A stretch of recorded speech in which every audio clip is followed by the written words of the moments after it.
we'll be running Java applications on cloud. We are building Java applications for cloud, and we are running applications on cloud. Everything is Java, right? I think I mean in Java for last 20 years now. So I don't know anything other than Java. So most of you guys will also be like that.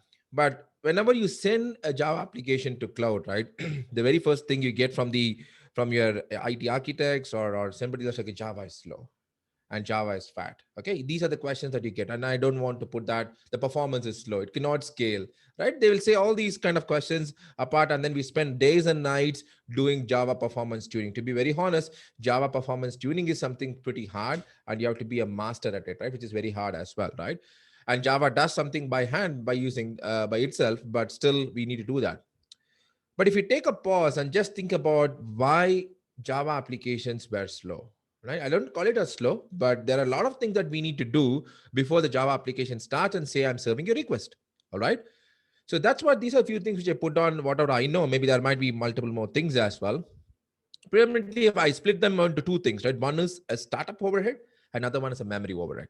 Right. So let's talk about them, right? So what is a startup overhead, right? Whenever I java-jar, my app.jar, which is the way we use applications right now, right? We've gone other days where we deploy them on application server. Still few applications run, but most part of the time we just do start java.jar and then we start doing this. But what happens when you do that, right? Basically, it starts with a class path scanning, and then need to class path and then load jars from the disk. That's the annotation processing, build a metadata, and did the code, right? These are the very simple things I'm thinking about. This is non-Graal space, okay? So don't mix up that. I'll come back to Graal in a second. And also, like once you start doing this, it also adds, once this startup is done and then the classes gets loaded, it's all the time I have to start loading the classes into the memory, right? That's what happens next, right? And if you see this, the RSS, the resident set size, is actually the place where it computes how much memory your particular Java application is taking when it's running, either in a cloud or a VM or a normal physical machine, anywhere for that matter. So, but if you see this, mostly the RSSs and other things are split into heap, metaspace, and half heap, right? And most of the time, metaspace doesn't get garbage collected. And maybe the heap and half heap, you don't matter, like it's on the disk, unless and until it's not, there's not big IO, it's not going to have big impact, but heap does have a fair bit of impact. But if you think this, why I'm able to have so much of a memory or so much of thing occupied in RSS, right? So that's something which we thought about when we started with Quarkus. So for that, let me have to take you through a journey, right? So this is, let's imagine a case, right? I'm doing a traditional build. I'm not getting into Quarkus yet. So I have a database-based application, which has a JPA entities in it, and I want to build and deploy the application. So basically what I do is like I build application, just use Maven or Gradle or any kind of tool to build the application. The application is ready. When I say java-jar, what basically happens, let's take a very example, right? I just load the XML, right? I have to scan the class path and get the XML entities on. So I just try to load the XML entities and then pass the classes. Once the classes are passed, what I basically do, I try to construct the schema, right? How I have to talk to this example of ORM, right? And then I know which database I need to talk. So I need to do all those database specific tasks. I have to load a stacks parser, a DOM parser, and all of the related classes, right, into the memory. Now these are all into the memory right now. And imagine these are all happening at runtime. Okay. And then do some annotation processing again, as we told earlier. And once we do all these things, we build the dependency. I mean, the graph, right? The execution graph. The execution graph is built and the classes relations are built. And then I just give it to runtime. If you imagine, all these things are done at runtime, right? There is no harm about Java, right? Java is doing everything as runtime. Still, it was able to match up to the expectations of few of the other frameworks. But what we thought a little bit more is like, how good it have been if we do all those things at a build time rather than at runtime, right? So because that's where we change the things with Quarkus. What we made sure is like, okay, imagine if I want to load the class, I know when I'm doing a development, I'm going to talk to a MySQL database, or when I'm going to do in production, I'm going to go to an Oracle database. All right.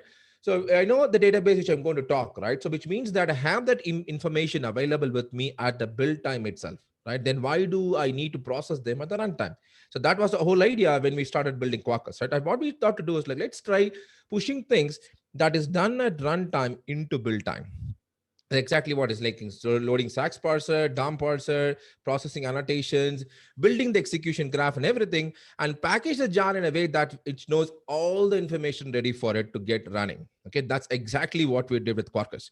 So if you see those two lines, or the teal and the red line, you see all the things we started with Quarkus, we moved everything into build time and started doing stuff there. Okay. And then finally, what we gave to runtime is just a small, tiny jar, which is, I think, which just runs and then it starts application. And a matter of fact, we also moved away from Uber jar concept. If you don't know, Uber jar is something which is very hurts your startup and boot up time very hardly. Though it's convenient from the build point of view, but the problem is that when it runs, the Uber jar causes lots of problems. So it's not only just boot up and startup time, there are other stuff also involved in this. We load unnecessary classes into memory, right? Which is not required. So this is exactly what we did with Quarkus, right? And that's where we changed the paradigm of how do we build the application. So many of the organizations or many of the enterprises are okay if you spend time building the application and deploying it rather than wasting the time at runtime, which is super critical, right? And to answer somebody's question who asked later, like, what does Quarkus do with Graal? Okay, so the old things, what we did right now is using a concept called as Jandex. If you go, just Google Jandex, like you'll find something called as Java indexing, right? That's what is being done when we did this build. But what we used Graal for, right? So we know the execution graph, right? And then there is a lot of dead code that might be there because if you take a microservice, if you take single responsibility pattern or cloud native application, so there's always only single execution path that is always there, right? When application loads, right?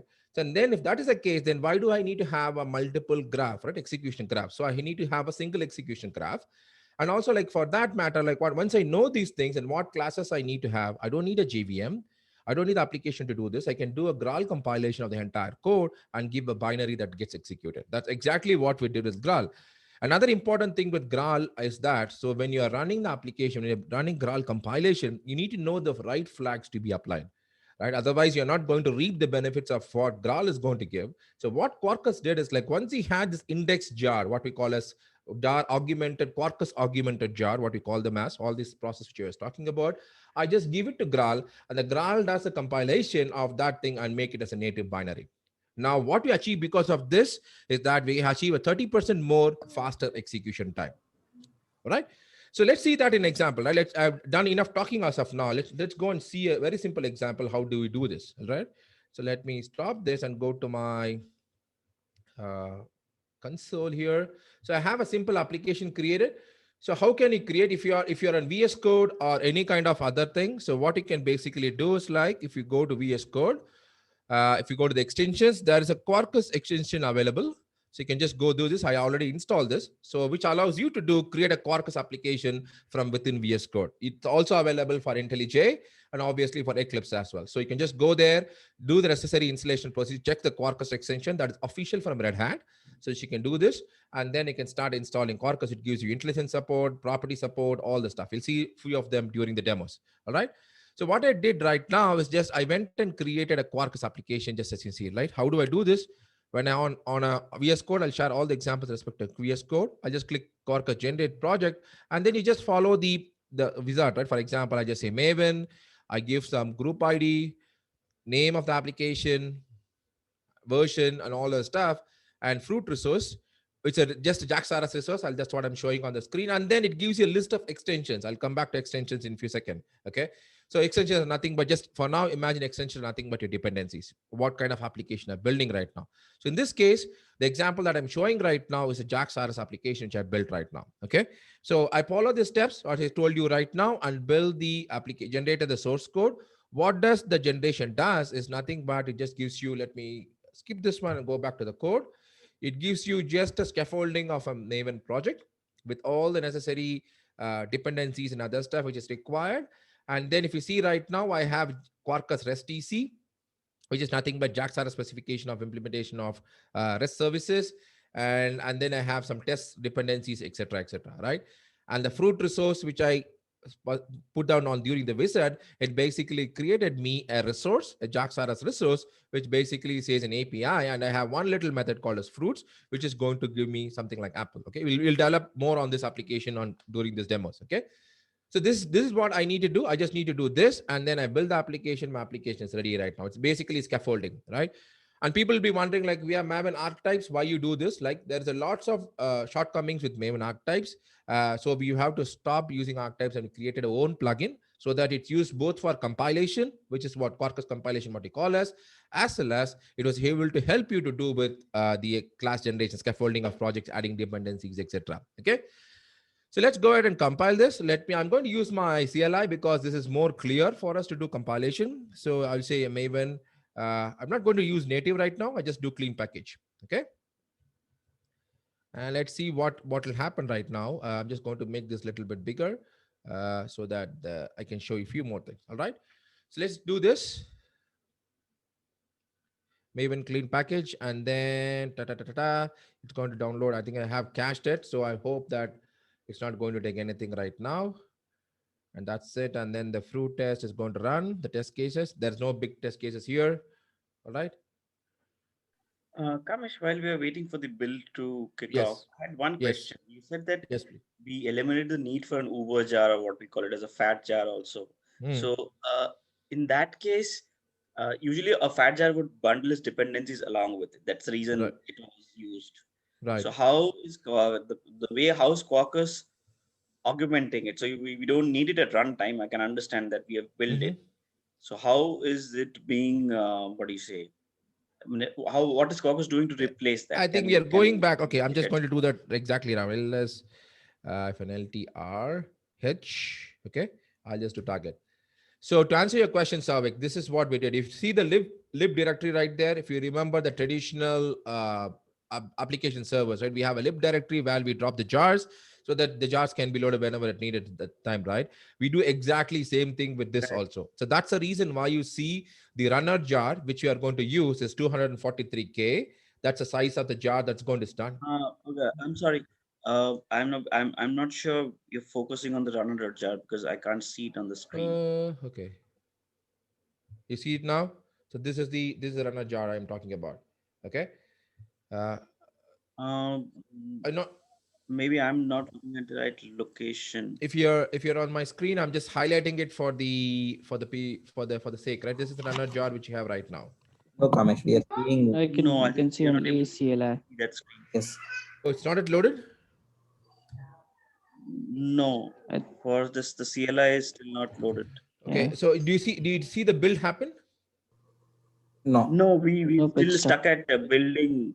It says it's still stuck at building. It Oh, got paused, I guess. Okay. Build okay. is not completed yet. We can't see the build completed.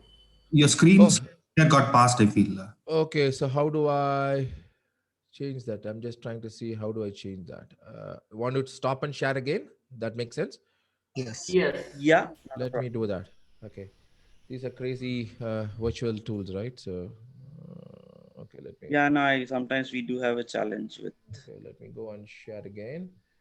Uh, so you were able to see my VS code earlier, right? That was there, right? Yeah, absolutely. Yes, yes, Now you yes. see my screen, my CLI. Uh, no, it says has started screen sharing. Hasn't. No, it's still black for me at least. It's not coming up yet. Uh-huh. Still loading. Still loading for me also. That's strange. Okay. Come on. Okay, let me see if I can just share that application alone, right? So let me see if that works. Okay. Uh, I'll just add one observation here. mhm. Zoom has an option of sharing the entire desktop. That way you can switch windows if that makes life easier for you. That's what I've been doing all these time. So I've been sharing But my then that complete should, desktop. Okay. yeah, then that shouldn't happen. That's what I'm doing right now. I'm just sharing my complete desktop, and then you should see. Yeah, okay, fine. So now we can see your VS Code and we can see the terminal as well. Okay. And at the moment, there's nothing here on Okay. the So terminal. what I did earlier, let me go back and repeat it again. On the fruits app which I have right now, I just ran the Maven clean package for that. Okay. So I did not do anything further on that. I just did this, and Now it's coming up. Now it's coming. Now I maybe can see some the. network issue, I think. Okay, probably. Okay. Ah, Anyways, so this is what happened here. I think it just ran this build, right? It just ran the build and ran the test. Okay. yes. So this is a hotspot build which I did right now. So if I go Okay. here and then do as I was talking to you, so I have two jars. If you imagine, right, there's a fruit snapshot dot jar and there is a runner dot jar. Okay. Yes. So the runner.jar is what we'll be using to run the application. Okay. So that's what is the Quarkus augmented jar from your actual jar. Okay. And to answer the question back, Souvik, I think we don't package as Uber jar, which means that there should be some place where we refer this. So that's where you dump all our jars into this lib directory. Okay, this is a traditional way. If you imagine what the applications were doing in a web application server, where we dump all the dependency jars into a lib directory, and the wars or EARs could refer them anytime. And we went back to the same old traditional way because it was beneficial from the application point of view, because we already have the dependency graph, which means that I know the classes that I require to run, so that I don't need to depend on this. Okay. Okay, fine. Thanks. That and helps. and and to do the run, I just do go here, java dash jar target fruit trap jar, and then I have to use a runner, as I said earlier. When I do the running, so you should see right now the Quarkus application, there's a color enabled here, so I just need to go disable that. So this is kind of started in 0.907 seconds. This is a Java application which was started in 0.097 seconds. This is a hotspot jar, the traditional jar which you use to start the application. Okay, and you also see the extensions here. I'll come back to the extensions in a second. All right. So what does we do with Graal? Again, that question has been popping up multiple times. Let's go and do this. So if you see our plugin, right, in the POM XML, so what we did is, like, we had a Maven plugin on a particular profile, Quarkus Maven plugin. And then this is activated. This gets activated when we do this native profile where Graal comes into picture. Okay. So let's go and do this. For a second, what I'll do is, don't worry about this property thing. Let me go and see console color, right? So this is the problem. What happens with VS Code if I shrink this down? Okay, console color. I'll just disable this so that, like, the colors are not shown on the console. Okay, don't worry about this. I'll come back to the properties again in a second. So that I don't see this gray and white here. Okay, so what I'm going to do right now, me and W, I already did the package, and then I'm going to call the profile p native, right? So that I'm going to compile in native. And one of the things which you want to observe here is that, so when I do this compilation, we already augmented the jar, so I'm not doing clean, so it's not doing anything from the start.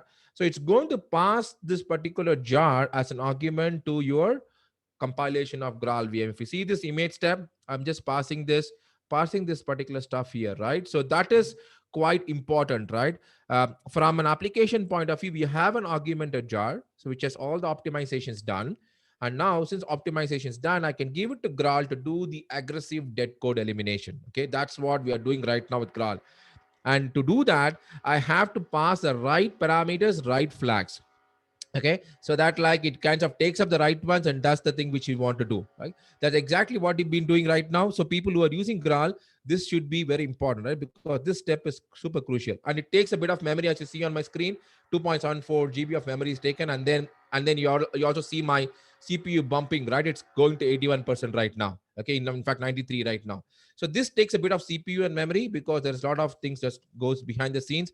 And finally, we end up with a binary, right? Right now, since I'm running on a Mac OS, I'll be getting a Mac OS binary, right? If you're running on a Linux, then you should be getting a Linux binary, right?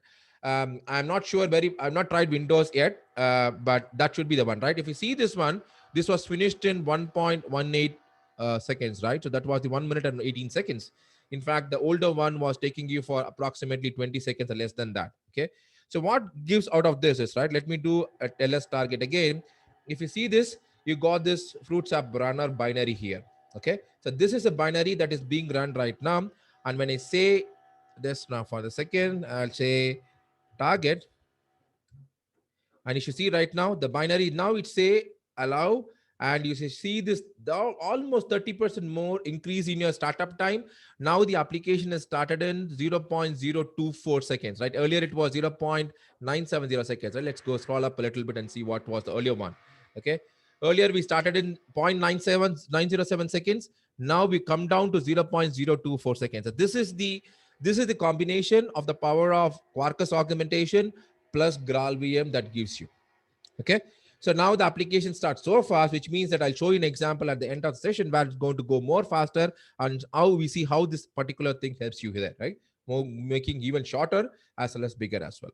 Okay,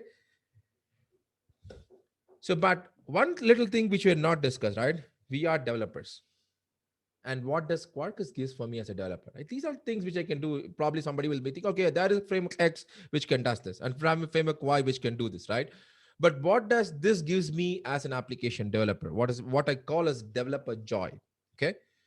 So let's do this. Okay, there is a, for example, if you imagine, so whenever we are doing this kind of microservices or earlier version of war and EAR kind of thing, so whenever we make a change, what basically happens is that I have to go stop the application or undeploy, rebuild, deploy, right? Stop, undeploy, rebuild, deploy. So this is the cycle that is always there for a developer, correct? And now what with Quarkus we are done. So though what Quarkus we are done, you don't need to actually do that. You can keep running the application. I will do the job myself, right? I'll try to reload it whenever I require. Okay. And you'll be saying, okay, I had tools which can do this work. Okay. I'm going to show you difference what is Quarkus does and what other tools has been done. There are a lot of tools which does hot class reloading, hot class replacement, all these stuff, right? But there were some issues which is not perfect, and we have to again end of the day sometime or other you have to restart the application. Okay, so this is point number one. I'm going to do that. So how do I do that? I have to go say into Maven command.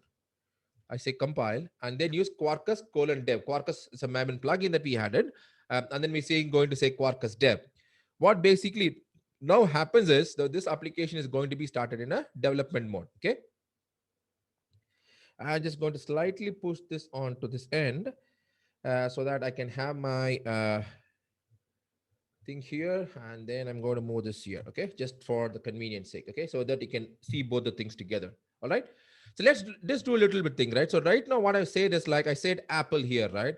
So imagine a case what you want to do right now. So I say I want to load this from a property file. Okay, that's the first change that you're going to do. I got a skeleton, and now as a developer, I'm just going to say I'm just going to load this from an application.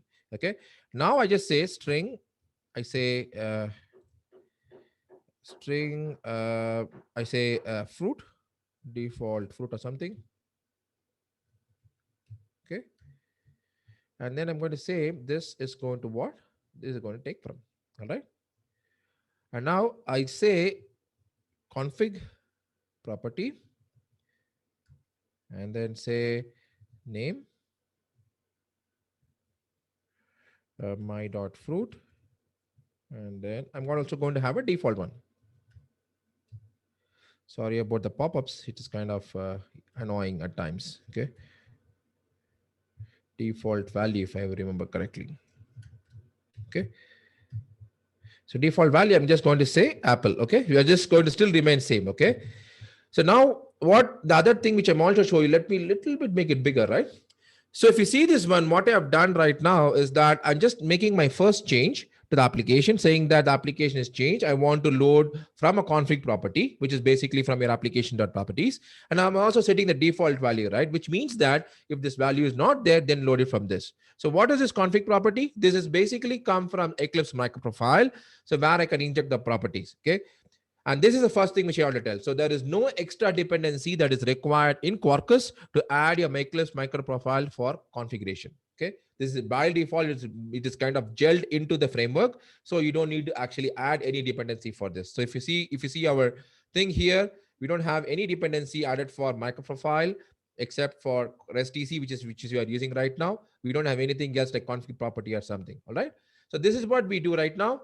So we are done right now. So what we expect right thing is like, so let me make this side. I'm sorry about that. Okay, now I have this thing right here.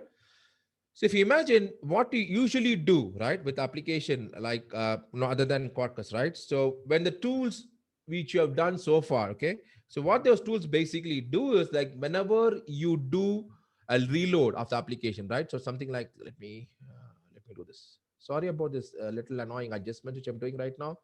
I want to show both the things together. Okay. So if you imagine the tools which are used a little bit earlier, the tools basically, the moment I make change, your classes get reloaded, right? But if you imagine for a second, that is not something which we want, right? Because I'm as a developer, when I'm kind of doing all these changes, what I basically expect that changes has to come in place only when I feel that's done, right? Otherwise, what happens, you would have changed one class and you would have not changed the other class for these changes, right? Which means that I'm going to get a cascading failures, right? Because the classes will not compile or some other error will come there, which obviously force me to do that. So what we have done in Quarkus is that we'll not reload the application until a developer, as a developer feel, okay, you have to restart the application. That's exactly what I'm going to do right now. I'm just going to go here. If you see this one, the application got reloaded. Again, this takes 0.69 seconds to reload the application and you have got Apple here. Okay. And what will I do right now? Let me go do this. Okay. So let me go to the property file. This is not only for classes. And I'm going to copy this property here, my fruit. Okay. And I'm going to do this and put it on the application property file and say orange. Okay. Now, this is again a change in your class, right? Which again a change in your application directory, right? And something happened. Still, there is no change which is reloaded, but the reload actually happens when I go refresh this again, right? Let me go do this.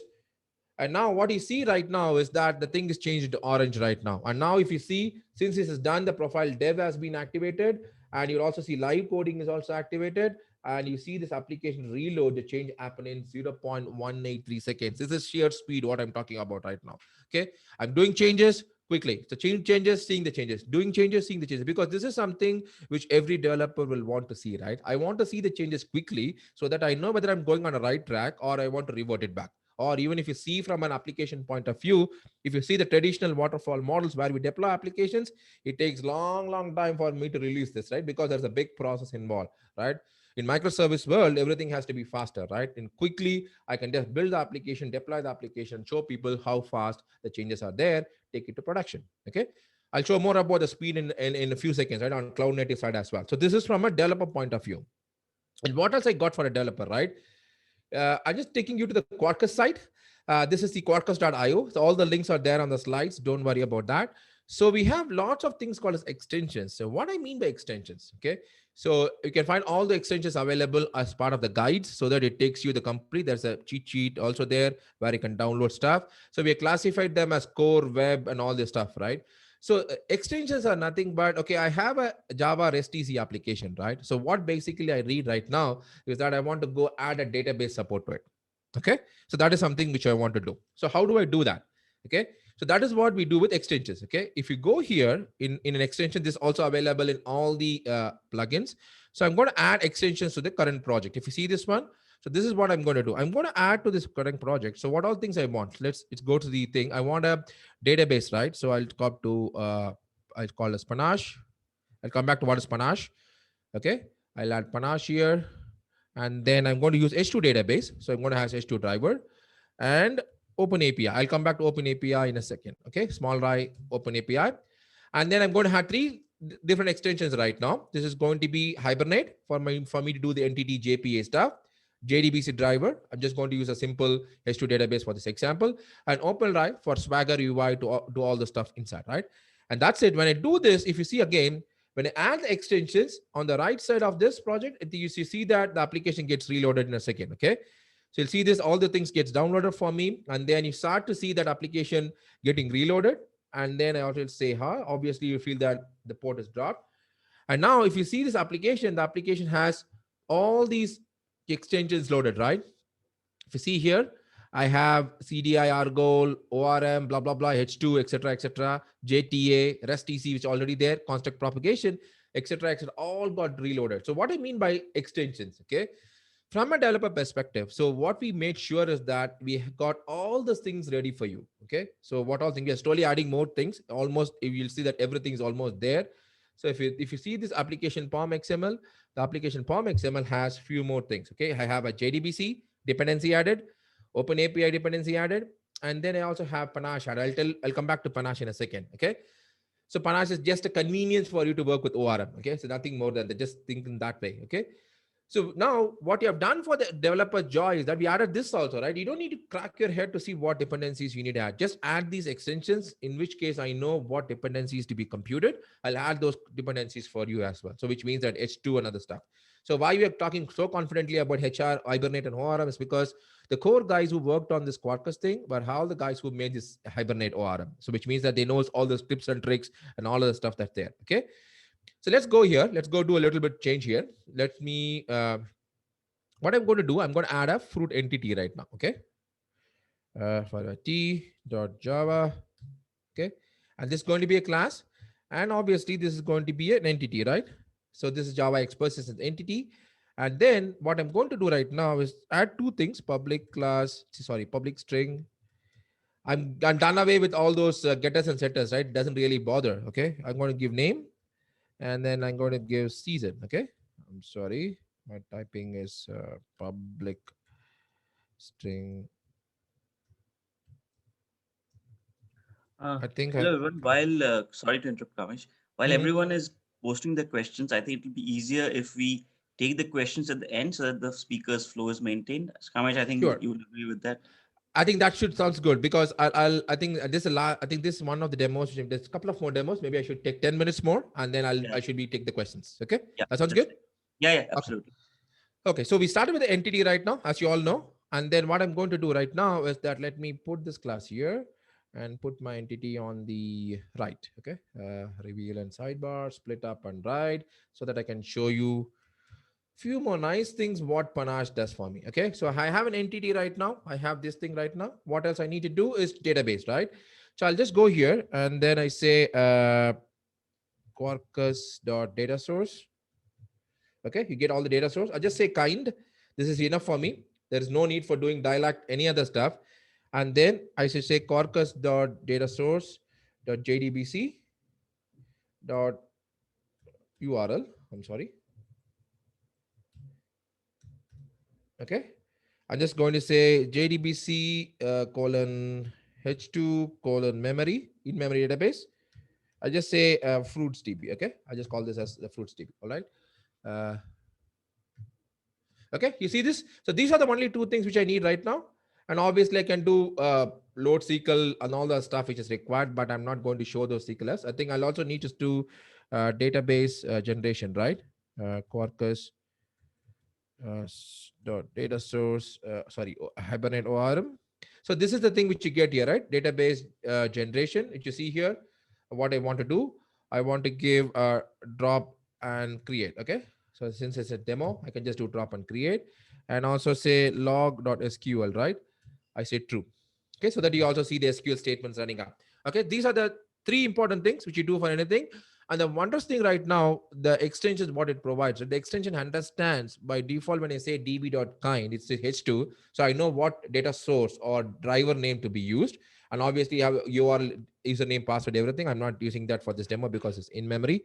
So this gives you all other properties as well. So it try to understand from this, right? From the db.kind, I know what dialect I need to use. By the moment I connect to the database, I can extract the metadata to do this. So these are something which we have enhanced with Quarkus, right? You don't need to crack your head to say, okay, what dialect, what other stuff I need to use. It uses the optimized dialect. Still, you can override, but I'm not doing that in this second. Okay.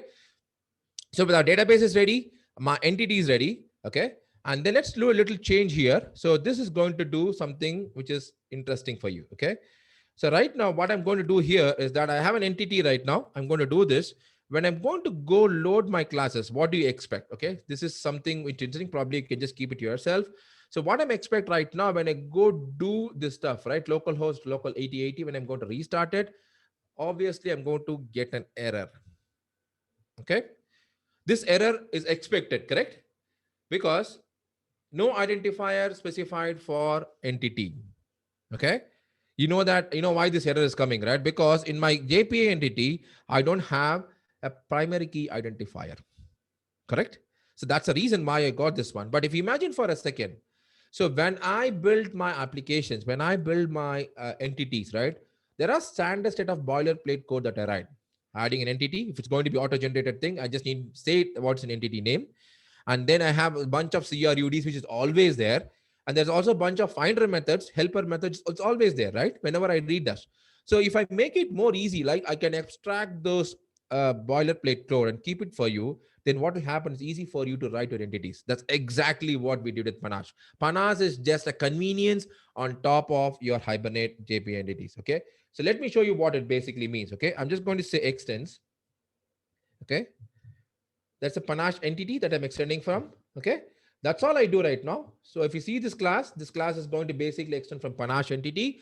And when I go and do refresh here, so what basically happens, the error is going to disappear for you because the Panache entity has all those boilerplate code defining your default identifiers, list methods, everything already packed in. Okay, so you don't need to write them again. So as a developer, just write the entity extending from Panache, and all other things are taken care for you. In fraction of seconds, you can do a database application. That's what I'm doing, right? I started this database application last 5 minutes or so. Okay, so let's do this. Okay, I'm just going to have this method.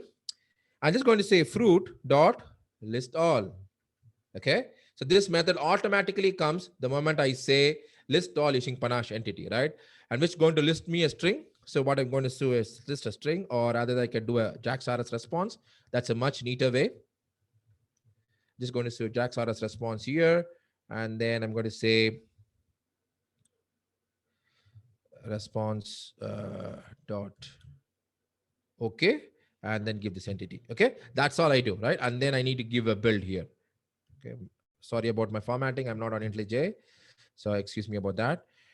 So now what happened is that I'm just going to do the same one here, and then it's going to return me a response. Obviously, when I go here and then do a refresh, obviously I'll not get any response, right? Because array list of media application.json. I think I've given this one also here.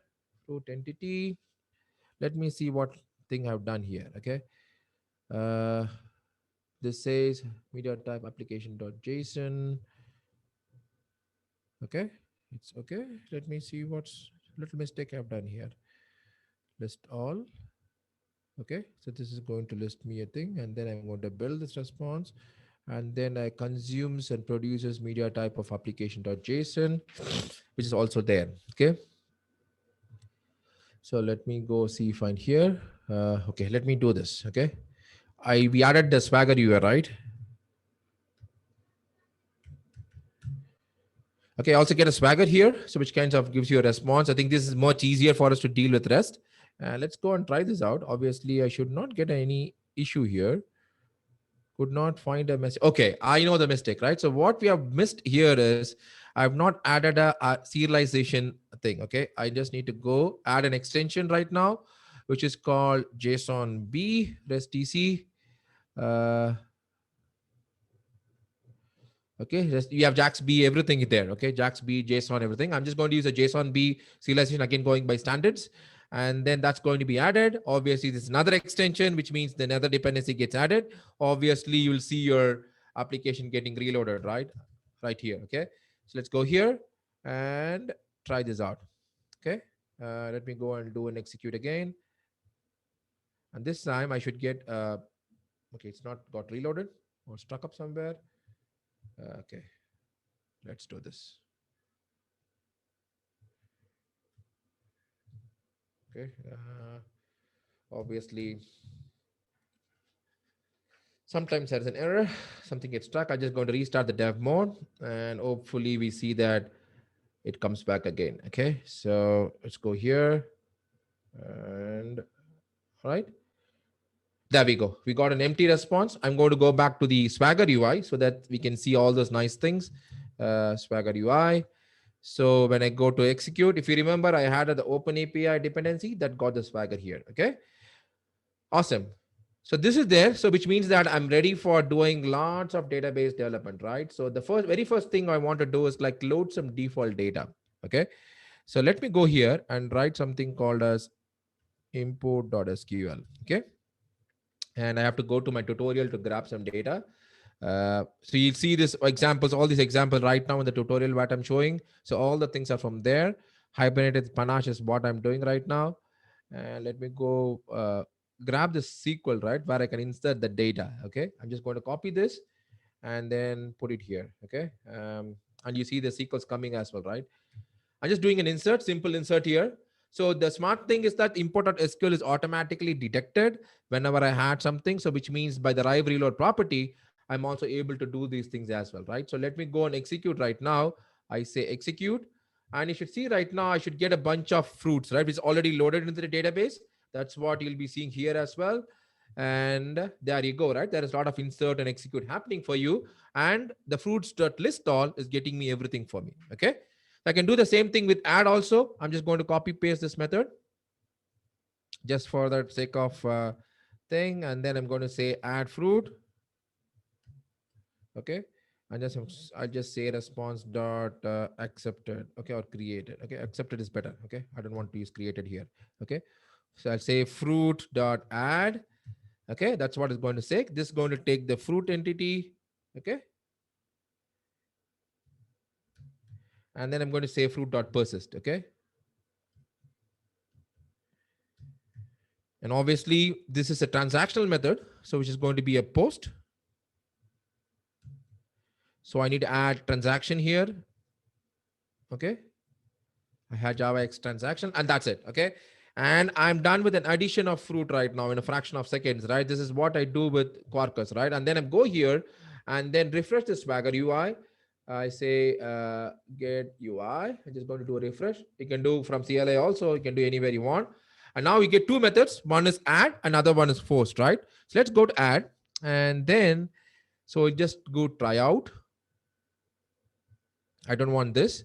That's a good advantage. You don't need a postman or any kind of tool to do this job. I'm just going to say jackfruit. That is something which I like a lot. And then I'm going to say, let me put it at summer, right? Mostly it comes in summer or later in summer. Okay. So I'm just going to do this and then do an execute. Okay. There we go. Right. So the post has happened. The response is okay. And now when I go get fruits, obviously I should get jackfruits now. Okay. And say, okay, let me scroll down. Okay. A blueberry, banana, watermelon, apple, and then 9, I should see jackfruit there, right? So we added that. So in a fraction of seconds, I'm just able to add a method, no restarts, no recompilation. That's not done by developer. Developer's point of view, just adding stuff, things like here, and then get the one. And the other last thing which I want to show with Panache is that the Panache also helps you to do something super nice, okay? It's not only that I cannot add any methods. Let's say I want to add a custom finder method. Okay. Let's make called fruit by season. Okay. And then I say string season. And I say fruit dot fruits by season. Okay. I'm just adding one more last method to this. Right. So this is going to say fruit slash season. You know this thing, right? I'm just going to use a parameter. This is path param. Okay. At the rate path param. If you change IDs, this is what happens. Okay. I use this ID just for clarity, season. Okay. And then I have a string that's going to be there. So right now what I can do with thing, right? I don't have this method. So I have to go here, add this method on the class. That's what I'm going to do right now. So I'm just going to go here, public static list, I should say, list of fruit, and then fruits by season, string season. Okay. This is what I'm going to do right now. And then what happens is that this, as I told you earlier, this gives you finder methods, right? I say find query. I just say season. I just say this query, I can just pass a parameter here. And then the parameters is just going to be season. Okay. The string which I pass. So season is already a string in this particular thing. So, and then I say list. Okay. And return this one. So this is the convenience that I'm getting with Panache, right? Because all these methods are already built in for you. You don't need to write anything right now. In 2 seconds, my finder method is ready. I'm just going to find by string. And then that's what is going to return me as part of this one, right? So if you go by this one, this is going to be fruits by season. Okay. And then there you go, this one, fruits by season. And I need to pass a season here. Okay, there you go. I got everything which is going to get me a fruit by season. For example, I'll try something right now. So when I go and reload back my Swagger UI, so obviously I need to reload so that the classes get reload. Okay, and then going to do this again. Should get one more method by season. So let's do this. So obviously I'm just going to put summer here. I'm just going to say try it out. And then yeah, so I'm not put a case sensitive, so I have to be a little bit cautious about this. And then give an execute right now, and I should get all the fruits by summer. Okay, this is what Panache is all about. Okay, I give all the convenience methods. You can extend Panache and then add your own method. That's what I did right now. Or if it suffices that I just need to use only what's out of the box, I can do right now. And with fraction of 7 to 8 minutes, I've been able to create a completely database based application. Okay, that's what the speed. And with Quarkus, everything's on there. I think probably the IDE has flicked up a little bit, so that's okay. It's natural. So this is what happens, right? I'm able to do this. I'm able to create an entity, JPA, load things, add extensions, which is basically your dependencies, etc., etc. All right. And that's the speed at which we are going right now. And also wanted to show you, if I have 2 more minutes, I think I have 9 minutes if I'm not wrong. So You have a lot of time. Don't worry. You can a lot of time. Fantastic. Okay. So sometimes we get carried over by time, right? Because things get interesting. So, all right. So these are some things which you saw right now, right? Let me go back to my presentation. Okay. So I think probably I'll just want to just recap whatever we saw. We saw about how fast we are able to compile. We saw the native compilation, Graal based compilation. Okay. And then we saw about how it became small. And one thing which we want to show you is that we also identified that Quarkus is not just a build tool, it's a smarter build tool. Okay. Probably you would have wondered, like, we're doing all the things at build time. What's the big thing about what's the big fuss that it's another build tool? Okay. It's not only a build tool, it's a smarter build tool because it's augmenting, doing cleanup, making a plasma clean, making application faster and smaller. Okay. But how does this impact when I go to cloud, right? I think I'll come back to that point in a second. With Developer Joy, we are seeing that you are able to reload the application without big fuss. We are able to do development, see the changes, development, see the changes. That makes the developer really enjoy, right? Enjoy doing Java development, okay? That's something which we have kept in mind since start. If you feel something which you need to add, probably I put down the Zulip chat at the end of where we all the developers of Quarkus meet. So probably you can put in your feature request or if your questions or anything there, we'll be happy to enhance our developer experience as well on this. Okay. And this is what you know, right? This is what we did. So the moment I say, okay, come on, guys, you are Spring Boot guys, you have to get into Quarkus. Okay. I'll be wondering like, what should I do now? Don't worry. So everything is already there, right? That's what we saw about extensions. We have a plethora of extensions. I just added few on the thing. We saw ORM. Obviously, Panache is an enhancement to an ORM. I should say it kind of complements ORM. And then we see our microprofile already built in. Obviously, we have other things. We'll see about OpenShift and Kubernetes in a little bit time. We have Kafka. And also, if you are a Spring Boot developer, please don't worry. So the Quarkus has already had compatibility to Spring Boot, which means that I can vet in a Spring Boot application. If you go to refer to the guides, and also the tutorial has an example, I can get the Spring Boot application as it is, and then I can just start developing, and later I can just move completely to microprofile or J2E standards, okay? Java EE standards. So that's what we can do. We have added all these things, Jaeger, all cloud-based stuff and everything. So for example, that's what I showed you on the guides. If you go to let me go to the guides for a second, but later. So we are able to see with write microservices in fraction of seconds, a typical database application and super fast, right? We just wrote it in few seconds, 7 minutes of time. I wrote a JDBC application, okay? That's what he started with microservices. But I told you the shrink ray, right? We saw a partial portion of shrink ray. It was able to shrink your application down, smaller, make it smaller, faster, and all this stuff. But what does it impact to me when as a cloud native developer? Because that's where we live in every day, okay? And how does, for this Java is going to help me, right? So if you know for a second, right, this is what I call as application density, okay? For a cloud, application density becomes more important. What is an application density, okay? So let's imagine this case, right? You are on a compute container platform, okay? Compute is in this sense is your EC2 instance or a GCP instance or whatever compute you can have, any VM, okay? I'm running Java, that's on the left side. I'm having compute on Node.js. This is before Quarkus. And then I'm having a bunch of Go programs, right? Which is running in. So these are the computers which you see, okay, Go is very fast, Node.js is very fast, Java is very slow, okay? But we understood from the session that Java was slow because I have to do a lot of things earlier. So which I've been doing that, which is kind of occupying more space, which is kind of literally decreasing my application density. Okay. What I mean by application density is how many instances of your application you can pack within a VM or a compute. Okay. Since Java occupies more heap and more other stuff and more memory in that case, not CPU, in that case, what basically happens is that I have to occupy more memory. And then in that case, my application, number of application I can put is smaller. Okay. Which means that your cloud compute cost increases because I have to spread over the thing, right? That's what we changed with Quarkus, right? With Quarkus, what basically happened is that my application density is completely shrink because my application occupies only little memory. So which means that in the same compute, I can pack more Quarkus application, which means that Java is now can compete with Node.js and Golang, saying that I'm good with you guys, right? I can be the same thing what I am, okay? I can start fast, occupy less memory, which means that I'm competing with you guys. Okay, this is how Quarkus increases our application density. This becomes super important when I'm going to go to cloud native, because cloud native, your compute cost is very important. Okay, I can share anything, but I cannot share memory. So that's exactly what we targeted at to make Quarkus more application density, which means more cloud specific. Okay. So, and also like we made sure that from the day one we started developing this, we made sure that it's container compatible and also cloud native, which means that I can run Quarkus in Kubernetes without any big fuss. Okay. I can just pack this, container it, and run it in Kubernetes. All right.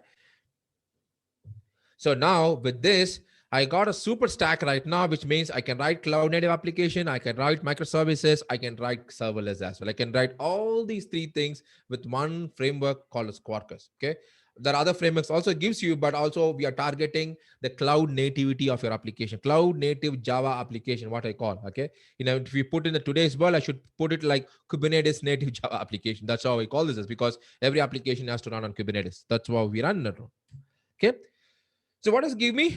So I'm taking our Duke to a longer journey, right? We started with all the Swing-based application, all these things, and then we moved to client server, application servers, JSP, servlets, and all this, which is still valid even today. And then now we are taking our guy to do cloud native, right? Which means 25 years long, still we are not dead, right? We are taking Java to another 25 years more, obviously. Okay. I hope I do that session also at 50 years of Java. Okay. All right. So with that, what I'm going to show you is like I leave this to you, and I want to show you one little example of how cloud nativity is run, right? Okay, so this is an OpenShift thing. So probably enterprise Kubernetes. I'm not sure how many of you know about this, but that's where we run, right? I already deployed a simple Quarkus application here. Okay, so what I'm going to show you guys right now is sheer speed, right? How much scalability I can achieve with Quarkus. Okay, so I'm on OpenShift.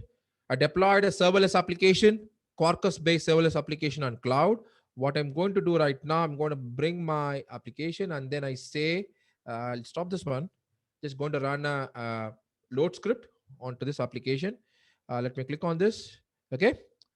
And let me put it this way. Okay. This is much easier. Okay. For us to see.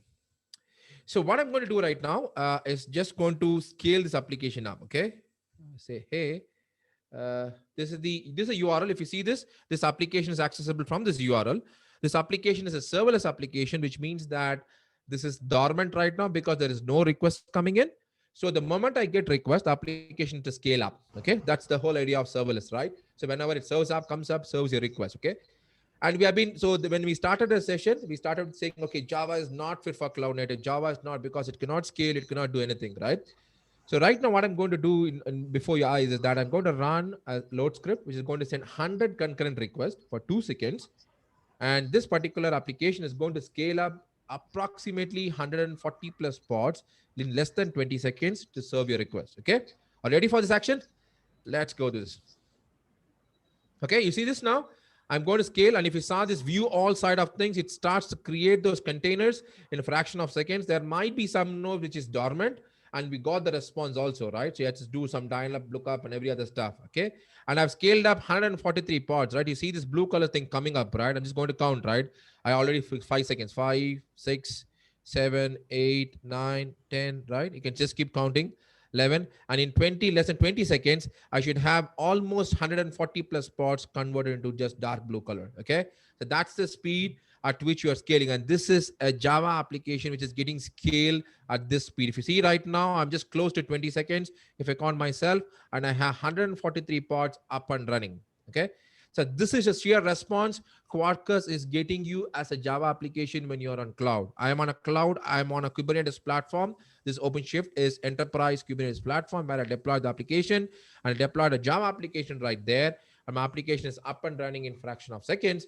And it was able to scale up and give you a request also, right? This is a serverless application which I'm right now running. So which means that I have to spike whenever it's required. That's what Knative does. And it exactly does this thing also. And you can go now to tell your team and tell your enterprise architects, tell your people that Java is ready for cloud. It's rocking in cloud. Okay.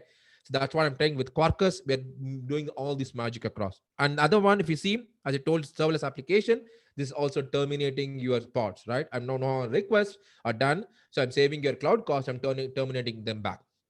So which means that we went from 0 to 150 pods in less than 20 seconds, right? The Kubernetes pods, the containers which got spawned in less than 120 seconds. And then we served the request when it came down, right? And then this is what you get, right? Request, response, and all these things you see here. It gives you the initial one, it has to warm up. So that's the time where you take a little bit of time to do a dial-up lookup and all that stuff. And that's the response you see here, right? I got all 200 responses for the 100 requests which I sent, 100 consecutive requests, okay? I can even go beyond this, but my cluster which I have right now is just has this capacity, okay? So that's what we did right now. We are able to call this application, we're able to run this application, and we're able to serve it in fraction of seconds, right? This is a sheer speed at which Quarkus is running, okay? So, and then if you see right now, all my applications running, and we can also do one more thing, right? How fast I can deploy my application on cloud native, okay? So, okay, I'm just taking this OpenShift as my Kubernetes platform to show you the examples as well. Let's go quickly deploy a Quarkus app, okay? So I'm going to pull it from Git.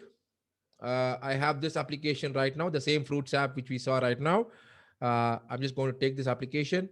I'm just going to put it here. So obviously, the moment I put it here, the application gets detected to be Java. Obviously, you see this one. It's smart enough to detect that. And then I'm just going to use all other stuff defaults. And only thing I have to do about routing, by which I need to access the application, I just make it secure because I'm using a certificate. And the Java application will be running in an insecure mode, which means that I have to do an edge termination. And for this, allow the traffic, okay? So these are the one little things. I'm just doing it on the GUI, no CLI, anything here. Just on the GUI, taking my Quarkus app, which is on GitHub, and then deploying it onto Kubernetes platform. And then let's see how quickly we do this, okay? Fraction of seconds, you can also switch on your timer to see this one. I think this application is going to be deployed in less than a minute, okay? That's what I'm going to show you. It's exact same Fruit app which you deployed right now. I'm deploying it on cloud on a particular, OpenShift cluster where you can do this. We have all the support built in for cloud nativity and all that stuff. We saw a serverless example, and here I'm just doing this build, right? I just doing the build of the app is running because it knows what build it has to be done. It clones the code, runs the build. Everything will be done in fraction of, probably in a couple of minutes. So in less than 2 minutes, or even lesser than that, I'll be able to deploy my application into production, which means that we saw how developer can quickly deploy the application, develop the application, and make it ready with all the features which is required for the next release. And now with a platform like OpenShift, which is an enterprise Kubernetes, I'm able to showing you that I can take the same thing onto the platform and quickly deploy it into production, which means that from development to production is super fast. Okay, that's what we say with Quarkus. We are able with Quarkus, we are able to do this as well as we are able to do that as well. You see the application is scaling up, the build is done. Okay, so you see this one, and then obviously if you want to see the logs to see how quickly the build was done, and then let's go access this application. Let's see if the application is up. There it go, right? The Quarkus application is up and running. Okay, in less than a minute, we are able to take the application from development to production. Okay, that's what I'm talking about in this case. So that's the sheer fast at which I can build the application and deploy the application. Okay, that's why I call Quarkus as supersonic subatomic stuff, right? So obviously, I have put down a lot of links here. Obviously, if this is a Quarkus IO site, once you get the slides, you can get these links. There's a Zulip chat where we are available for checking, and you can also follow us on Quarkus IO on Twitter. So you can ask questions, post feature requests, everything right there. That should be done there for you. And then there's a bunch of resources which I put down there, which we call as tutorials. And obviously, we just renamed this to DevNation to deep dives. So you can just also be part of this, where we teach a 1 hour session where we run through the tutorials and all of the stuff on Quarkus, Istio, Tecton, CD, etc., etc. Okay, these are for all things for developers. Okay, and you can also attend our DevNation Tech Talks, where we have nice tech talks coming up as well. Okay, with that, so what I will leave to do, I'm just going to end the session, and I'll be really happy if you guys go say this at the beginning and then tweet for us saying like Quarkus IO makes Java ever awesome. Probably if you like my session, probably you can just quote me also on that. I'll be happy to see that. And obviously, I hope if we can go confidently go back and say, I don't want to learn another language. I can still continue with the awesome Java language to get myself into the next era, right? Next 25 years, okay, of how the application development is going. With that, so I'm going to end this session. Obviously, I'll go back and put the slides where you can reach out to me as well. And over to you, Sobik. Thank you. Thanks a lot, Kamesh. So we have quite a few interesting questions. So I'll start going through them one by one. You can also see it in the chat in case, you want to see it. So I'll go through them one by one. Okay, the first question was from Ashish, where he was trying to understand the relation between Quarkus and Graal, and I think we have already answered it. So I will move on to the next one. The next one is from Sanjay.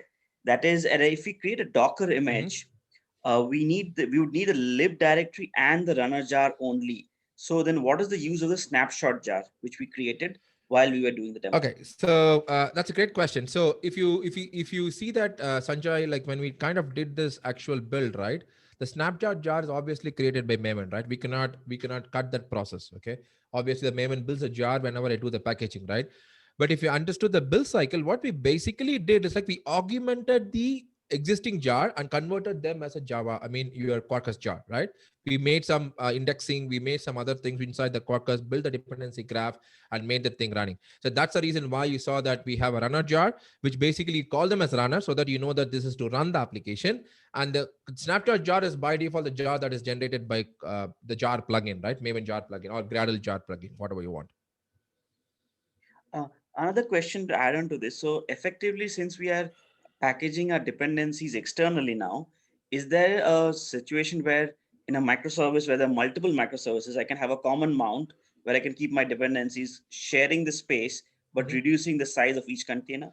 Is that okay? So I know I'm getting into more for infrastructure level question. I understand the question, but I strongly don't recommend doing that. Okay. The moment I'll tell you why. So the moment when you say microservices, it means that it's self-reliant and it's not dependent on anything else. Okay. Even the database, if you remember, there are a lot of patterns which says that I have to have the database co-located with the microservices because it's stateless. Okay. And it has to be autonomous so that like it can be deployed by itself, right? The moment you start to chain in or mount the volumes of live directory, which we can do obviously, which means that you're kind of creating a dependency right now. Okay. If you have to take the service, another service out, then the unnecessary dependencies will be lying there. Okay. Or in case of dependency, some other service updates this thing, this service will go off. So which is not something which we want for microservices. For microservices, always be sure that your service gets deployed as it is, right? It's individually, right? It's not, though it has to call to the other service only using APIs. Okay. That's a way of microservice. So, but still you can do this, but I strongly recommend don't do that.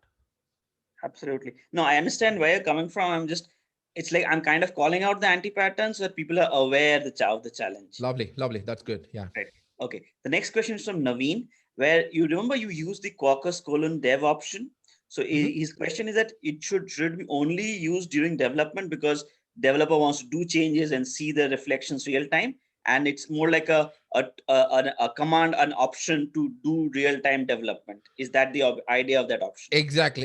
That's the whole reason why we call it :dev. When you do it in production, it does not use that :dev. Okay, we just build a jar, either a Graal native binary or a jar. Okay, and the very, very important thing is that there are some features which gets activated only during development. If you remember that I showed you that the profile dev activated when I was showing that demo, right?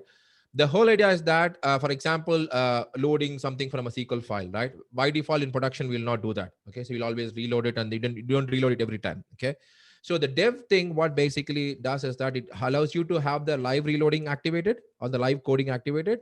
And then there are some developer centric features such as loading from a file for a particular database scripts or something like that. Those are the things which gets loaded. So please don't, whenever you run your Quarkus application in production, either run it as a jar, as a hotspot, or a Graal compiled binary. Okay, thank you. Okay, the next question is from Pramod, where he's asking is, what is microprofile?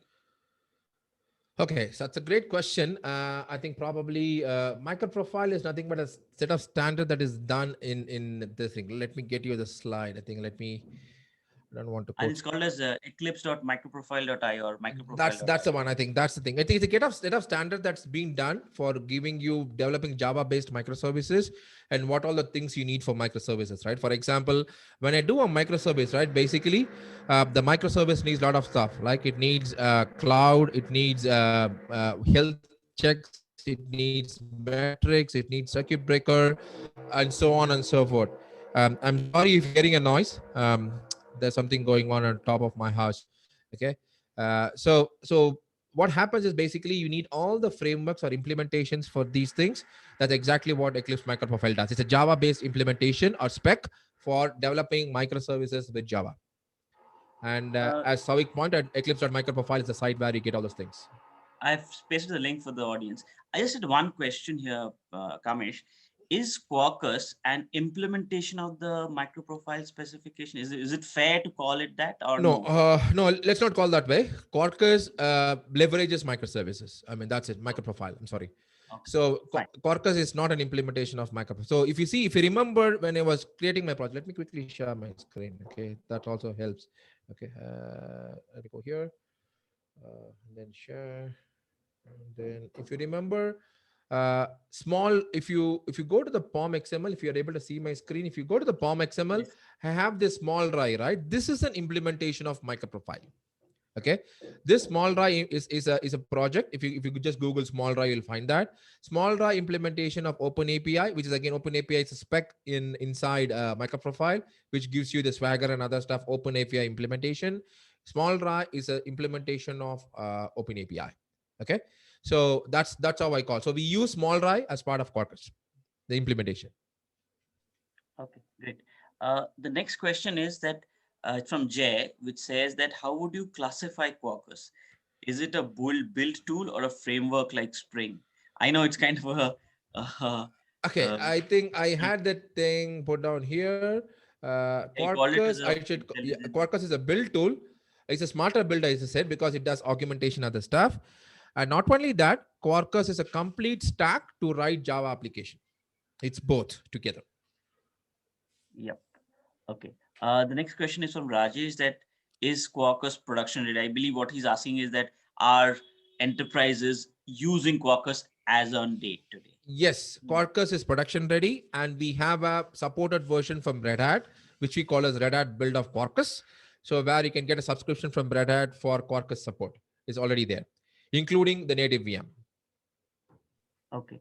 The next one from Sanjay. He's got a couple of questions. One is that is Panache only providing boilerplate code for Hibernate, or does it have any NoSQL DB extension as well? That's I think we also have NoSQL added. I think if I remember correctly, we added for MongoDB and few other databases. I don't remember. Let's go check the guides. So you can find everything on the guides here. I think we have Panache for MongoDB as well. I think we have Panache for MongoDB here, if you see, and also we do with MongoDB with Panache, right, for NoSQL. Okay, this is already available with us. Okay, and you also do for REST easy, and all these things come under data. Okay, so we can use from both for Panache as well as MongoDB. I mean, NoSQL and SQL. I'm sorry. Yeah, and the next question from him itself, Sanjay itself, is that he sees Jaeger there. Does it use OpenTelemetry or Brave or OpenCensus or any other standard? And do we have agent support for tracing or some libraries-based support? See the Jaeger in microprofile, I believe. Okay, I think if I go to I think OpenTelemetry, I was seeing those discussion, but I'm not very sure. I think it's based on OpenTelemetry. Let's go to the cloud here and see the stuff. Cloud and Azure Cloud, Google Functions. I'm just trying to find that out for you, Sanjay. I think Quarkus Funky, Lambdas. Okay, I think it should be there in observability right here. Okay, it's on open tracing. And I remember there was some talks going on to do with the OpenTelemetry also. This is the one which you can use for open tracing standards. And then this instrumentation is already built in. So you don't need to write anything extra. I'm just putting this on the chat for the convenience of others. Let's go here. So this instrumentation would be available when we create the native image as well, right? Yes, it's already there. So everything. So the only good thing is here is right. Whatever you do here, right? Whatever you are able to do in hotspot, that's already is also there as part of your native VM as well. So in case if something is not supported, we'll call it out very easily there so that you don't have confusions. Okay, actually that brings to me another point. So when you are developing Quarkus applications, the one of the strong recommendation for you is that don't mix your jars. Okay. What I mean by that is, for example, I use Quarkus ORM, right? The Quarkus ORM here, so which brings Quarkus Hibernate ORM also inside as a dependency. Okay. Obviously, you can get Hibernate ORM jar directly from non-Quarkus version of the jar, also from outside world. Okay. And then add it now. Now that is not going to reap you the benefits, because if you see all the dependencies that we added here are called as Quarkus io.quarkus group ID. Okay, and then everything is suffixed with Quarkus to make it clarified, so that these are all jars which has been rebuilt and augmented so that it can reap the benefits of Quarkus, what we built it. Okay, and if you are going to mix the jars, then probably that going to produce you undesirable results. Probably, I'm not very sure. I've never done that. So please don't do that. In case if you want to write, if you have a jar which is not Quarkus, and if you want to bring that in, okay, either if it's a common framework, then open a feature request for us so that we'll do that.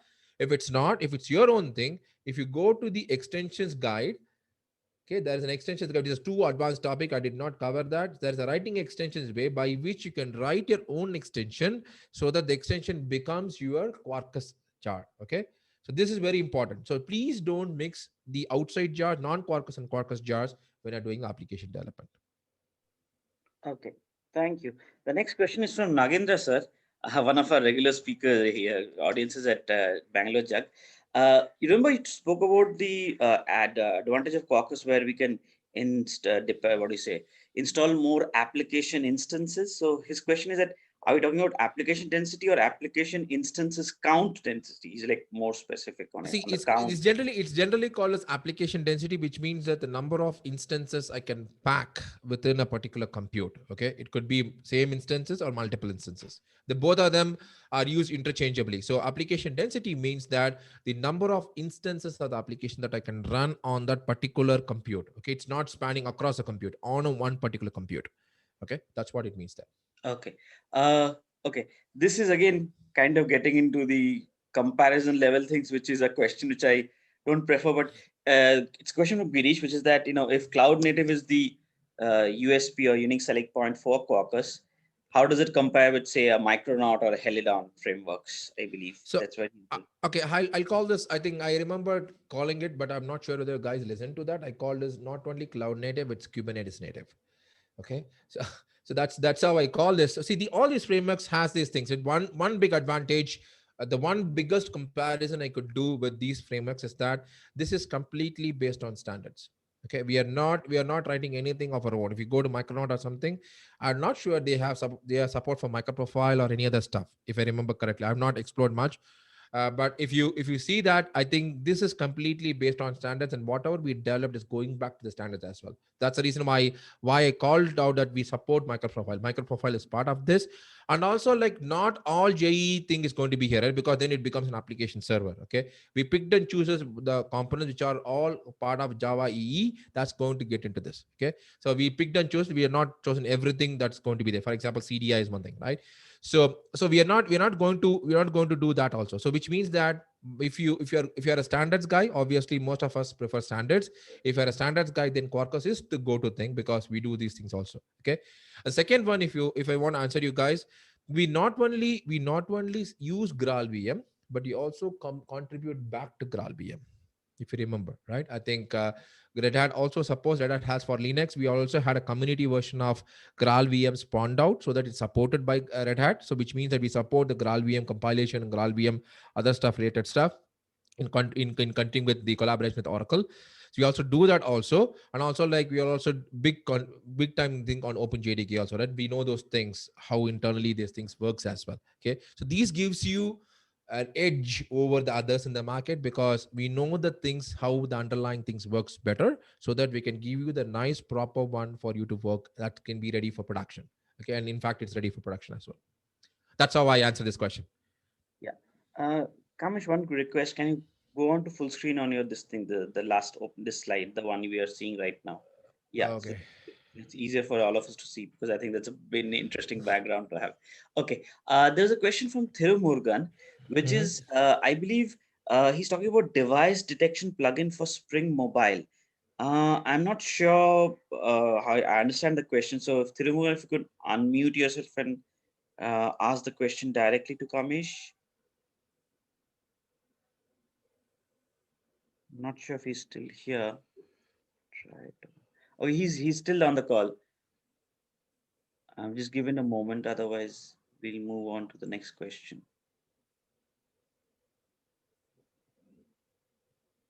Okay, I don't think Quarkus is for Android, right? Quarkus is for So server application. I think we have released a Quarkus. Quarkus does work with ARM64 processors. That's something which we have done, which means, but I'm not sure we have there for Android. So I've not seen those communications happen. Probably that will be a good thing if you want that to be done. Probably you can open a conversation on our Zulip chat. If you remember, I just put this Quarkus Zulip chat here. Quarkus io.zulip.chat. You can just go there and then probably you can post your question specific to Android so that we'll see if we can make that thing happen. Okay. The next question is from Apur, which is like, how do we apply Quarkus extensions to our Intellij project? I believe it is via the Intellij plugin, which is already published on the Intellij marketplace. Exactly. So you have a Quarkus plugin for Intellij as well. You can use that from there as well. And it has built-in support for Hibernate, right? And all these things. Everything is there. So there is no change between what I should, because I used VS Code because since during screen sharing and streaming, right, I want some memory to be saved for me. So if you open Intellij, then things are going to eat up sometimes. So that's the reason why I showed on VS Code. What all I showed on VS Code is available in Quarkus also. I mean, see, it's a very simple thing, right? So and if I also want to share with you, right, I'll just put this onto chat. There is a Quarkus CLI runner. Let me get that thing also there. So if you go to Maven, I'm just using the Maven repository here. Apur will come to your question. I think I'll put that thing on the either on the meetup page or somewhere, right? So so that like it's easy for people to see that thing, right? So this one, so we can use the CLI runner even if the pop-up is not there. So what we can basically do is like it's all Maven plugin, right? I can just run a Maven command. There's a help also available, Maven list command that helps you to do that job. I can just manually add also if I want. Apur, yeah, please go ahead. You had a question. You wanted to add something to your question. Yeah. So like while you were doing the demonstrations, I was following along in my Intellij editor. So what I saw was when we're creating a new project, we do get an option to select different Quarkus, different templates. Okay, I got you. I think you're talking about add extensions, right? That's what exactly. Yeah, I didn't find. I don't think we have that in Intellij. So we don't have that on Intellij. So probably we need to run the Maven command for that to do in Intellij. So if we run the Maven command, it's as good, right? Yes, same thing. It's pretty much same. I think see if you see this one, like let me show that also in the VS Code, right? When I was adding the extensions, if you remember, so this is basically running a Maven command behind the scenes. This is a command that is being run there. Okay. And then it's adding this to this particular POM file. If you're running from a current project, which has a POM file, obviously it goes to that particular POM file. So this is the command which is to do add extensions. Okay. So if you go to the guides, right, in Quarkus guides thing, which I said, so it has a detailed description about the options this particular thing has. And in fact, I'm not sure we have released it, but we're coming up with a native executable also for us so that you can just do Quarkus add thing, right? For example, Quarkus add extension from a CLI. You don't need to go into this. So that one is not there. I'm sorry about Apur. I think I got confused what you're asking. Oh, all right. Okay. Sushovan had a next question that what about Gradle support? And I think Gradle is also a first-class citizen in Quarkus, just like Maven. Exactly. I think we have both Gradle and Maven. I think Maven is much more matured than Gradle. So that's what I should say. I think, but we have a Gradle support also. I'll give just a bit of an off topic. If anyone wants to understand the challenges with Gradle, they can go and read a blog from Bruce Eckel. He's given his take on it.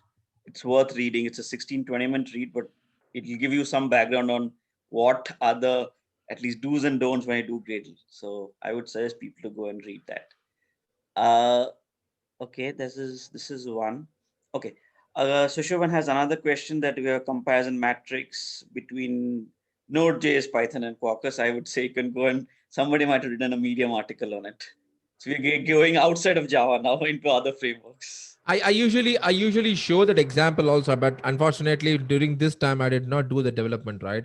So what I can also usually what I show people is that I think I show them from the cloud native perspective as well.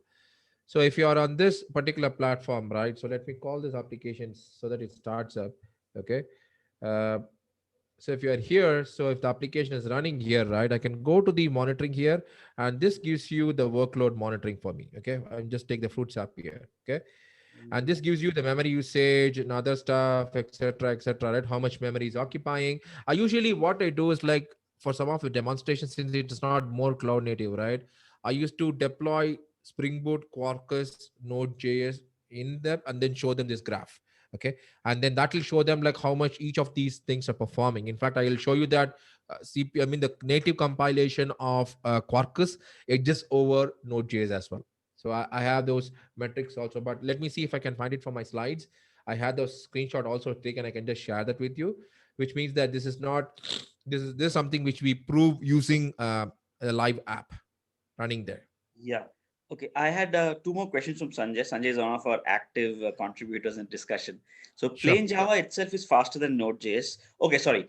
Sanjay has tried to address Sushovan's question, so I'll let them have a chat on it. So I'll leave that. I'll just read out his answer. His answer is that plain Java itself is faster than Node.js or Python. Native images will boot faster than Node.js or Python. I would be more interested in a comparison of Go with Quarkus native. Core, I think even with Go, we are edged over Go also, in fact, to be very precise. Okay, and it also depends upon, right, and also sometimes it depends upon what all the dependencies are we are having, right. I'm not sure. See, I think this is always a, I don't know. I'm a little bit, again, my own perception is when you compare languages, right? It's not like we can do an apple to apple comparison. Okay, because it depends upon where I'm applying the application, right? So if I take Go or if I take Java, right, the where these two things are applied is totally different.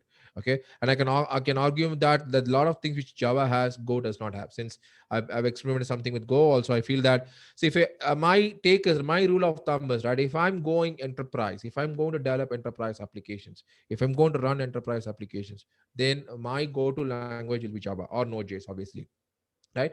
And Node.js is also partially on that. And then when I'm going to do something underlying an infrastructure or tools or something like that, that's where Go comes into greater force, right? Because at the infrastructure level, I need more speed, right? More speed than what I'm looking at application level. At application level, I have my own SLAs, which define how much speed I want, how much concurrency I want. But when I go to the tools level, then the things are totally, the dimensions totally change.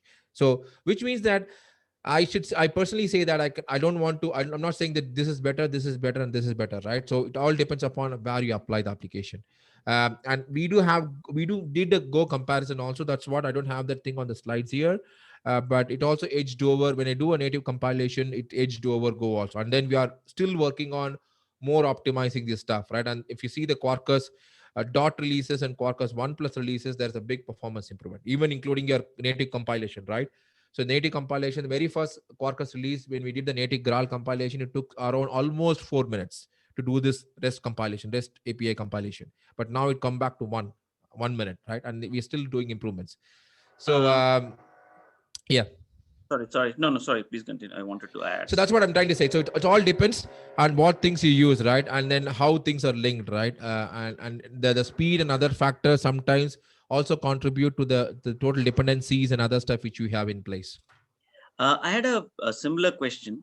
The article I was referring might be an outdated one. I remember somebody doing a comparison between Vertex and Quarkus, where Vertex was edging out Quarkus in certain aspects. Now, I know that both Vertex and Quarkus have come from the Red Hat stable.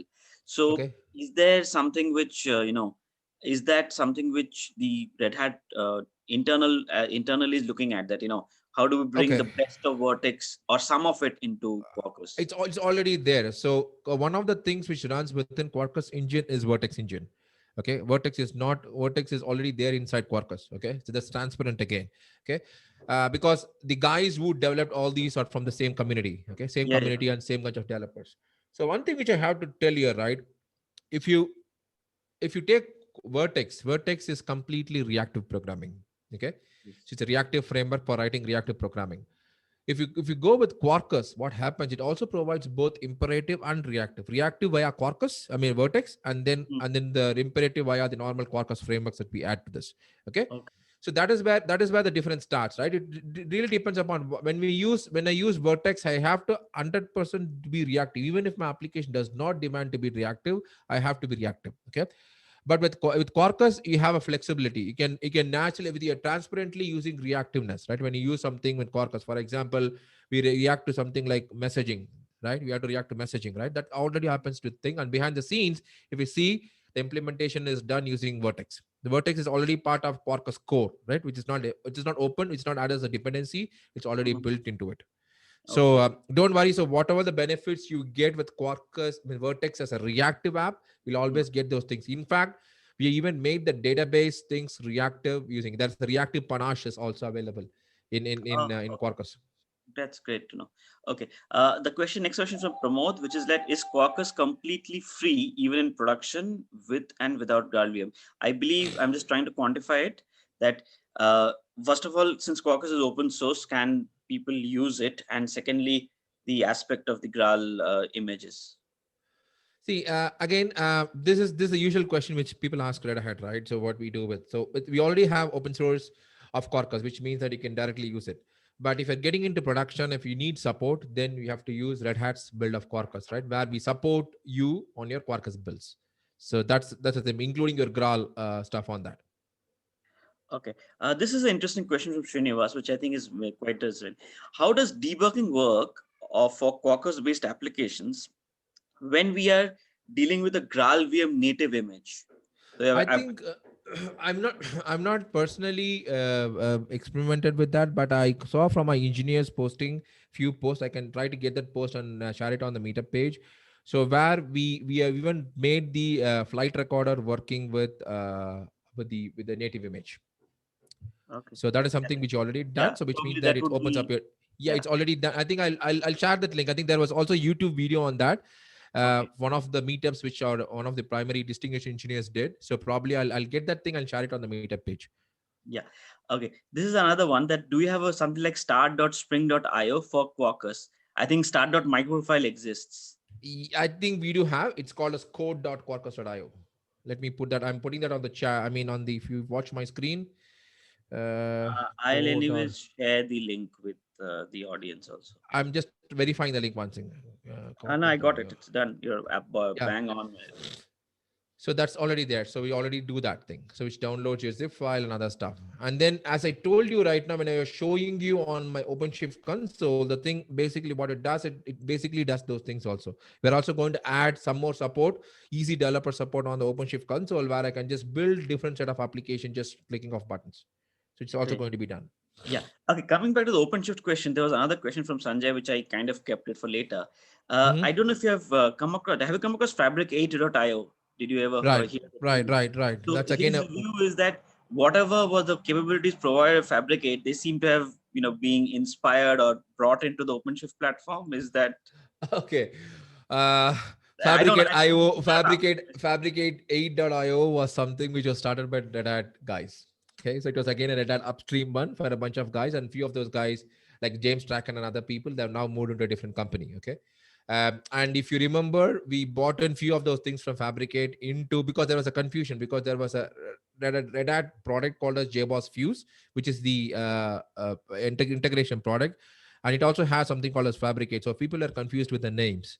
Okay, so we stopped doing lot of upstream on that Fabricate, and then we moved bunch of those features into OpenShift, as well as a bunch of the features we moved that into a plugins as well. And that plugin is as part of Eclipse Foundation. We call something called as JCube, which allows you to build and deploy application to OpenShift and Kubernetes Java applications, the Maven plugin. So you can just go do JCube. If I remember correctly, this is called as JCube here. JCube Eclipse. Okay, so it's gone into Eclipse Foundation, some other things. So I'm just putting that also on the chat. If you see this, I think I'm just going to put that on the chat. Okay. So half of them has moved into this and half of them has moved into that. So which means that it's easy for you to do build and development with that also. Okay. This calls out your other question, which you said that you should not mix Quarkus and non-Quarkus libraries. So is there any a build time highlight where it says it highlights that, okay, you've made a mistake by adding non-Quarkus libraries? There's some kind of a intimation or something from that. I think usually if you're doing with Graal, when you do with Graal, I think there it might come, but I have not seen that. That's a good point. I'll make note of it. So I'll ask the guys to see if that something comes up. Otherwise, it's a very nice thing to add, right? We say that something is not Quarkus, we want to add that. Okay, I'll just make a note of that. I think, I don't think so we have it right now, Souvik. I think probably that is something I can take back to the engineering team. The They can question do from that. Ritanya, I'm not sure if it's the actual name, but whoever the person is, thank you. I think that's a good feature to Exactly, ask, so it exactly. kind of at least highlights it, that it's like a deprecation warning, similar to that, not exactly that, but yeah. Absolutely. Thank you so much for that. Yeah. Sorry, it's my daughter's name, unfortunately. I mean, Yeah, I understand unfortunately, he uses the Zoom, so I actually it's Jay here. Jay. Hi Jay. Okay, Hi. Jay, you were there. I don't know why it changed. I could see your comments earlier. So, anyways, not a problem. Yeah, my Thank you. connection Thanks a dropped. lot for that. Yeah. Thank you. Okay. There's another question from Apoor, which I think was answered, but I'll let Kamesh answer it. Graal Graal creates binary images after compilation. So does it eliminate the requirement of a Java runtime when the binary is running? Exactly. So you don't need a Java runtime. That's what Graal does, right? So it compiles you into the native binary, so which is going to Mac OS or Linux binary. Obviously, for cloud native, it's going to be Linux binary, right? So the Linux binary is created, so you don't need JVM, you don't need anything, any dependencies of whatsoever it is required. So everything is ready as your application. Just run, finished, job done.